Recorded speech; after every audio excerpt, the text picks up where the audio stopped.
I will invite all the panelists to give an opening statement one by one. Pero bago sila mag-opening statement and bago ko sila i-introduce, I will mention their names muna. Of course, beside me, Mr. Sergio Ortiz Luis Jr., papakilala ko later on, very distinguished leader of the business community and civic leader.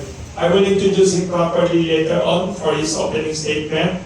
Beside him is the very popular tinatawag na dancing doctor, former Undersecretary of Health. I will introduce later more properly. Then beside him is Dr. Lulu Bravo, very respected doctor. I will introduce later on for her opening statement. And last but not least, Dr. Erica Tanya Tabio, another leader of the Philippine public health sector, and of course, doctor. Let us start now with, siguro mauna muna mga doctors kasi si Mr. Serge Ortiz is here to support our doctors. Let us start muna with the doctors para alam natin what is happening with dengue. And please explain in Carter very briefly, mga doctors, what is dengue? Alam natin ng mga ordinaryong tao na dengue isang klaseng sakit. Ano siya, parang fever siya, bakit siya nakakatakot? At saka, bago ko sila pakilala, nag-research ako, nagulat ako, this year daw, 62,000 cases daw mula January up to March ang dengue cases, na 73% increase daw compared sa dengue last year.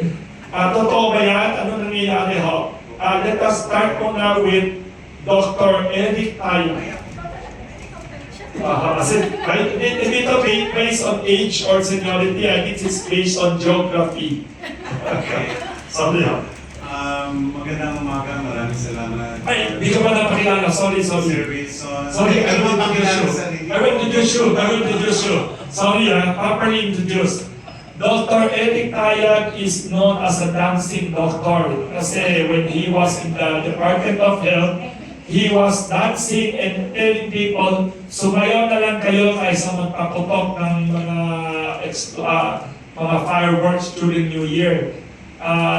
He is an infectious disease expert and also an epidemiologist, also former Department of Health spokesman, and very successful former Undersecretary of the Department of Health, and most important, Suki customer of Kamuning Bakery Cafe.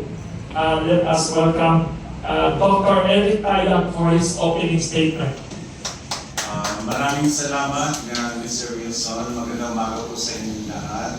Tama nga po, ang inyong lingkod po ay ang dating Undersecretary of Health sa DOH. Nag-retire na po ako noong 2024. Sa kasalukuyan ako po ang Provincial Health Team Leader sa lalawigan ng Laguna. Sa opening statement na hinihingi ni Mr. Wilson sa umagang ito ay sapagkat ang Pandesal Forum ngayon ay nakasentro sa dengue at ang impacto ng dengue sa pang-araw-araw nating pamumuhay sapagkat ang dengue ay hindi naman isang public health problem. Ito ay may malaking dagok din sa ating ekonomiya. Kaya nga ang nangyayaring Iran crisis, ang mga political events na nangyayari sa ibang bansa at maging dito sa ating bansa ay nakaka-apekto sa laban natin sa dengue. Tatapusin ko pang opening statement, kami tatlo po ay parte, kasama ko si Dr. Lulu, Dr. Erica, ng Philippine Medical Association Empowering Networks to Defeat Dengue and Dengue Coalition. Nasa pangalawang taon na po kami. At itong press conference po ito ay paghahanda sa Dengue Awareness Month sa isang buwan.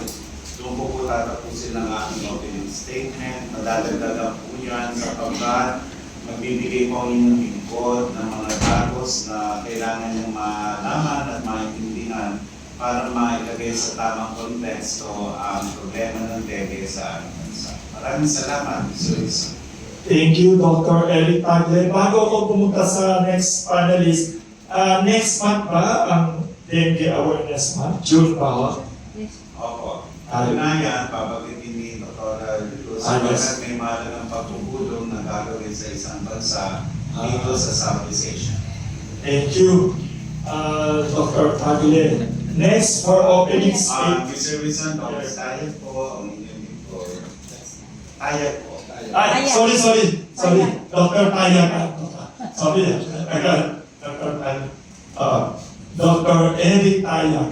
Thank you very much. Next, Dr. Lulu Bravo is Executive Director of the Philippine Foundation for Vaccination. Ano siya? Research ko, Professor Emeritus at University of the Philippines College of Medicine, former Vice Chancellor of UP Manila, former President of the International Society of Tropical Pediatrics. Welcome, Dr. Lulu Bravo. Thank you, Mr. Wilson. And magandang umaga po sa inyo lahat. Ang hali. Thanks sa salamat. Ako po ay nandito, sabi nga kanina ni Dr. Taya, bakit pag-uusapan natin something na hindi kahapon nangyari? Kasi ito po, buong taon na nangyari, dengue. Ang tanong ko lang po, for my opening statement, hindi pala tanong talaga. Bakit po, 70 years na tayo mag-dengue? Tayo po ang unang nag-report ng dengue noong 1954. Tayo po ang nanguna sa paghanap kung ano yung sakit na hemorrhagic fever, bakit dinudugo ang mga pasyente. Bakit sila namamatay, mga batang kasi? Bakit po, 70 years na, ganoon tayo noon, hindi ko na rin tayo ngayon. Eh bakit po gano'n samantalang sa ibang bansa? Kasi ngayon, pinag-uusapan, pinag-uusapan yung mga dami-dami pinag-uusapan. May nagagawa na nawawala. Eh bakit po ba ito dengue? Eh 70 years na. Tumataas pa, sabi ni Mr. Wilson ngayon. Ba 62,000 sa January. Mataas po po ng pataas. Ano ginagawa natin? Ang bobo naman natin, wala tayong nagawa ng 70 years. Yun lang po. May kailangan po tayo gawin para maiwasan ang pagkamatay. Sabi po ng WHO, by 2030, 4 years from now, dapat zero dengue death. Marami na po ang talagang nagpapakilapalaw yan. At marami po maaaring magsaksi. Pwede po magsaksi. Zero dengue death at maiwasan ang dengue. Ano po ang gagawin natin? Yun po ang dapat natin pag-usapan. Kung gusto nyo na talagang dramatic. Kasi dramatic yung kahapon natin. Thank you, Dr. Bravo. Handa na kayo ng mga tanong ninyo for Dr. Tayag and Dr. Bravo. Next, our next expert na doctor to give an opening statement is Dr. Erica Tanya Tavillo, chairperson siya of the Philippine Medical Association Ad Hoc Committee on Dengue Advocacy. She is a military physician, active captain siya in the Medical Corps of the Armed Forces of the Philippines. She is also family and occupational medicine. Nag-aral siya, nag-training siya ng family and occupational medicine from Harvard Medical School. Let us welcome Dr. Erica Tanya Tavillo. So, thank you so much po, Sir Wilson, and maraming salamat po and good morning po sa ating mga kasama ngayon dito, sa Pandesal Forum, sa ating mga media at sa mga nanonood. Sir, correction lang po, yung sa Harvard po, leadership training po yun, not actually the residency training itself. So, nandito po kami ngayon. I am as the representative po, Philippine Medical Association Ad Hoc Committee of Dengue. So basically, Last year po, sinimulan namin ang End Dengue Coalition. So, anong ibig sabihin po ng End Dengue Coalition? It means empowering networks to defeat dengue. So, kami po sa Philippine Medical Association, naniniwala kami na kailangan po hindi lang mga healthcare professionals ang nagtutulong-tulong para subuin po or suportahan ang vision ng World Health Organization na ibaba ng 50% ang dengue cases sa buong mundo at magkaroon ng zero dengue deaths in 2030. So naniniwala kami na kailangan po lahat. Of course, the public, the government, kaya nga po may mga kasama tayo dito from ating mga business side. Kasi naniniwala tayo, naniniwala kami na kailangan po lahat is tulong-tulong para ma-achieve namin ang zero dengue deaths by 2030. So ito po. Thank you very much, Dr. Davillo. Maghanda tayo ng mga tanong natin. Very insightful lahat ng tatlong doctors. Now, let us welcome naman for his reaction and bakit siya sumusuporta sa anti-End Dengue Coalition by our doctors. Si Mr. Sergio Ortiz Luis Jr. is a respected business and civic leader. He is the champion of Philippine exports na parang dengue din may problema ako dati, pero siya very vigorous ang championing of Philippine exports. He is the president of the Philippine Exporters Confederation or PhilExports. He is also the honorary chairman of both the Philippine Chamber of Commerce and Industry, PCCI, and also honorary chairman of the Employers Confederation of the Philippines, or ECO. Graduate siya ng De La Salle University, Business Administration. Plus also he is affiliated with many other business and civic organizations. Also one important cause niya or advocacy niya is championing the micro, small and medium enterprises or MSMEs in the Philippines. Let us welcome for his opening statement, reaction, and statement of support for Mr. Sergio Ortiz Luis Jr. Magandang umaga po sa inyo lahat. Magandang umaga sa fellow doctors. Doktor din po ako, hindi ka ng medicine. Member din ako ng PMA, Philippine Marketing Association.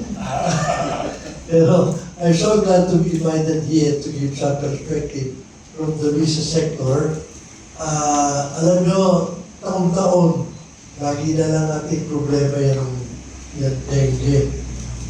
Ako, tingin ko, maraming nawawala tayong labor, double whammy yung mga workers natin. Talo na sila sa gastos sa pagpapagamot, talo pa sila sa nawawala kita dahil na-absent. No? Ang problema natin palagay ko sa Pilipinas, very reactionary tayo dito sa dengue. Wala tayong long-term plan so far na nakikita ko.